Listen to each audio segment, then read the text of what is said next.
Hello everybody, my name is Sally-Ann Spence and welcome to the Hills Quarry Products dig at Cerney Wick. Now we have material from the Ice Age and the Jurassic coming from this excavation and it is amazing. We've got various different people coming on and participating in the dig, and one of those is with me now. This is Kyle Marson. Hello Carl. Hi Sally-Ann, thank you very much for having me on. That's great to have you here. Now Carl, your background is paleontology. Yes, absolutely. And what brought you on the dig? Well, obviously the paleontology, but yeah, what obviously else? the paleontology. So I've actually had friends, quite a few friends here who have been coming for the last 2 years, and I've just never had time to come. But finally this year I've made enough time to actually come down, and wow, we've got some exciting material down here. It's absolutely extraordinary. We've got Jurassic and Ice Age in the same place. It's mind-blowing, honestly. Is. That's the sum up of it. It's absolutely mind-blowing. It is. This is a 3-week dig and we're at the end of the first week. And I believe, Carl, you're going to be leaving us now, aren't you? That must be hard. I will be, unfortunately, leaving us. I'll be here in spirit. I hope a lot of people have sort of picked up on my charisma, and I hope it's a long-lasting effect for the next 2 weeks of this dig. I think it might do. Now, you've brought a couple of things to show us that you found. Yes. Would that be right to be saying that these are like the ultimate finds for you on this dig? Pretty much, yeah. The ultimate finds for me. These two are definitely the highlights for me. Absolutely. Fantastic. Well, let's have a look at this one. We are live, so we'll get the camera to come in and show you what we're talking about, because it's quite small. Right, Carl, point at what we're looking at and tell us. So what we have here is a block of Kellaways rock, and in here, this strip here, is an ammonite. Now we usually find ammonites, they're sort of curled up like snails. Yes. Yeah, very I'm going to go and spiral-like. get one. You carry on talking and I'm going to go and get one to show people. This one here is actually straightened out. It's called a heteromorph ammonite. Now heteromorphs, many different groups of ammonites, they're not one group, but they did things differently. They were uncoiling, they were coiling in different positions. Some would do twists, some would do loop-to-loops. This one is actually quite rare for the Jurassic and the Kellaways. So the Kellaways is about 165 to 160 million years ago, and to find a heteromorph in this age of rock, it's incredibly rare. We're not exactly sure what species it is. It could be a new species to science, but to find a heteromorph ammonite in this rock, it's incredibly exciting, absolutely mind-blowing. That is a huge find. It's really exciting. I've found two, but this is probably the best one, and this one best preserved and with the best detail, and this is going to tell us a lot about not just the Kellaways, but heteromorph ammonites in the Kellaways as well. So there you are. You're getting a first from the Cerney Wick dig here. That is amazing find. You must have felt really quite excited to have found that. It was mind-blowing. I didn't initially recognise what I was looking at. I thought it was the keel of a much larger ammonite. Yes.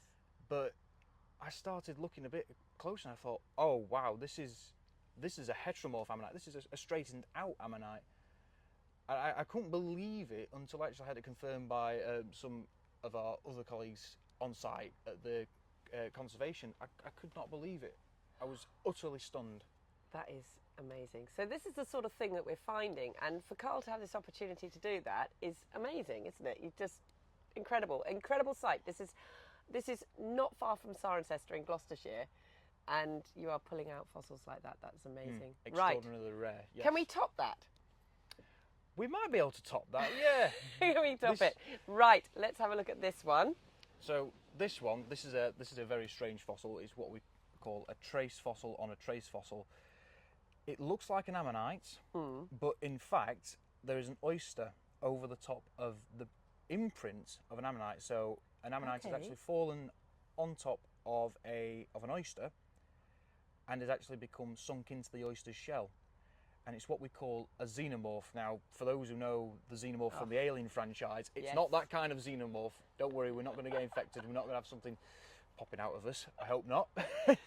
But there's only been one other example of this found on this site. In fact, I believe one of our more senior paleontologists, Richard Forrest, has said this is the third one he's ever seen in his lifetime.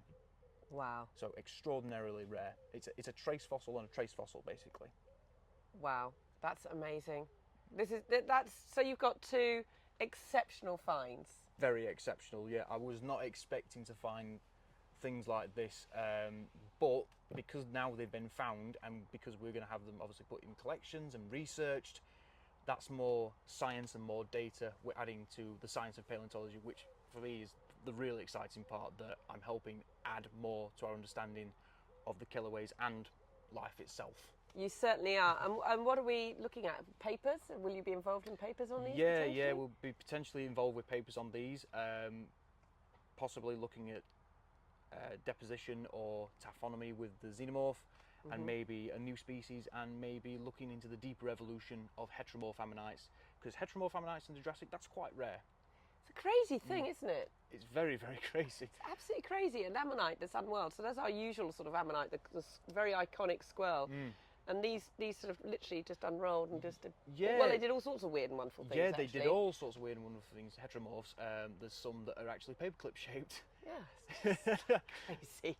So that's going to expand our understanding of the killer whales and the whole ecosystem that's going on and species development there. So that's amazing. But you also did something I thought was quite brave, to be honest with you. So we have talks in the evenings and sometimes at lunchtime as well. This is a 3-week dig. We're all about sort of exchanging all that information.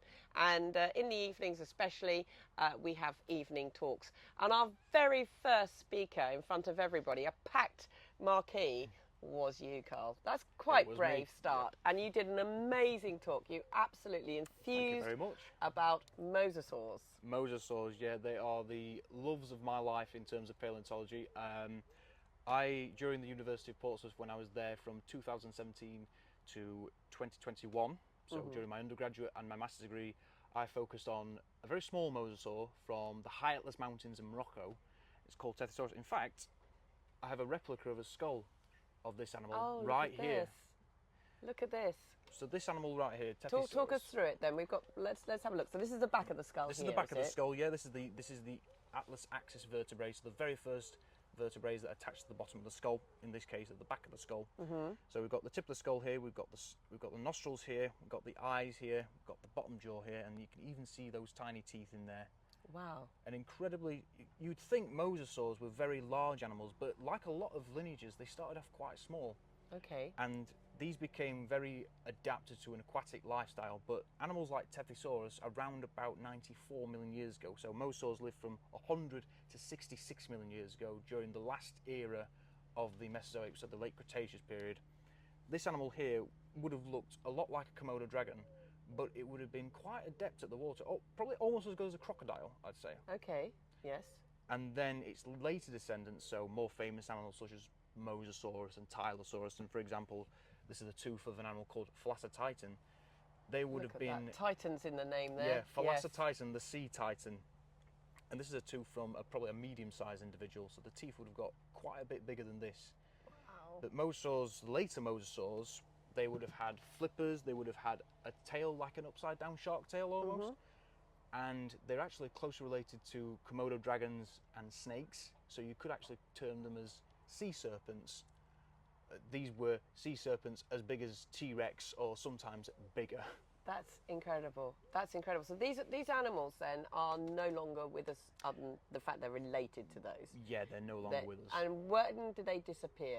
They disappeared at the end of the Cretaceous period, so 66 million years ago. For what a lot of people know, an asteroid hit the Gulf of Mexico and killed a whole variety of animals, dinosaurs, ammonites, and unfortunately mosasaurs. You took them out as well. Well, you did an amazing talk, and to find something like that as well. You are a very lucky person on these Very, gigs. very lucky, yeah, very, very. I've count myself very, very fortunate. I've had a lot of opportunities in paleontology, and I've jumped at every single one I could. Do you know what? That's really good advice, actually, from Carl just then. That if you do get opportunities and you are able to take them. I know finances and things sometimes hold us back, but if you have that opportunity, take it. I mean, on the dig here, people have been sleeping in tents. Well, we all have.